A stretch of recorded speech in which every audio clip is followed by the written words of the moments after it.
संजय शिरसाट आपल्याबरोबर आहेत. शिरसाट साहेब, राज ठाकरे यांची आत्ता पत्रकार परिषद झाली. त्यांनी उद्धव ठाकरे आणि शरद पवारांवरती आरोप केलेला आहे की शरद पवार आणि उद्धव ठाकरे हे जरंगे पाटलांच्या आडून महाराष्ट्रात राजकारण करत आहेत. काय वाटतं तुम्हाला? राजसाहेबांनी काही प्रेस घेतली, त्यांनी त्यांचं मत व्यक्त केलं. पण दरवेळेला आमची भूमिका ही राहिलेली आहे की मराठा आरक्षणासंदर्भामध्ये विरोधी पक्षाची भूमिका काय, त्यांनी ती कधीच स्पष्ट केलेली नाही.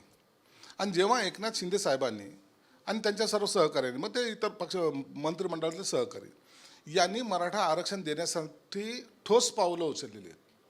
मागण्या जरी बदलत असल्या तरी हे कुणबी सर्टिफिकेटाचं देण्याचं सर्वात मोठं काम कोणी केलं असेल तर एकनाथ शिंदे साहेबांनी या महायुतीच्या माध्यमातून केलेलं आहे.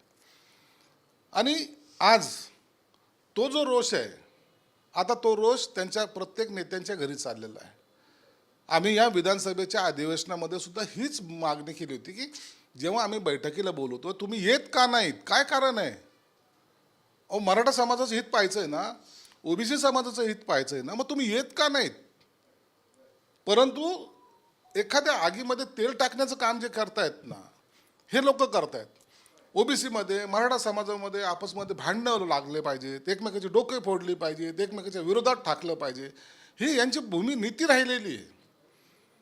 हे आत्तापासून घडत नाही, हे तर अनेक वर्ष याच धर्तीवर यांनी राजकारण केलेलं आहे.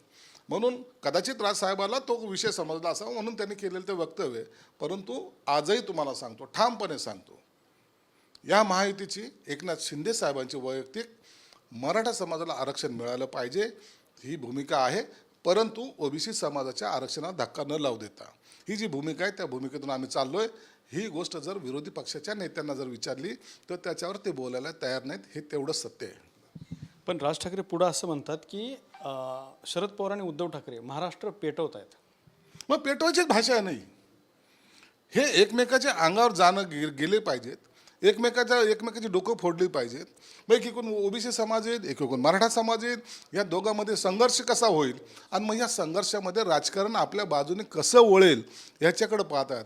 सर्वसामान्याच्या मुलांचा बळी घ्यायचं काम हे आघाडीचे नेते करतात, त्यांचा जीव घ्यायचं काम करतात, हे पाप करतात.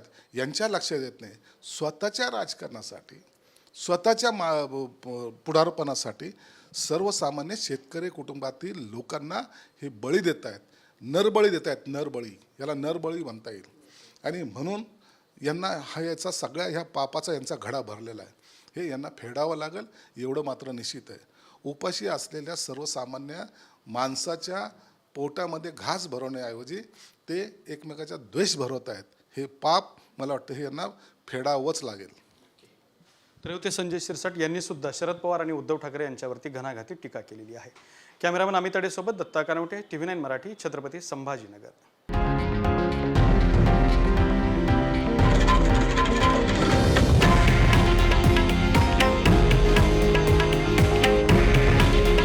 हे आहे देशातील नंबर 1 न्यूज नेटवर्क आणि आपण पाहत आहात TV9 मराठी.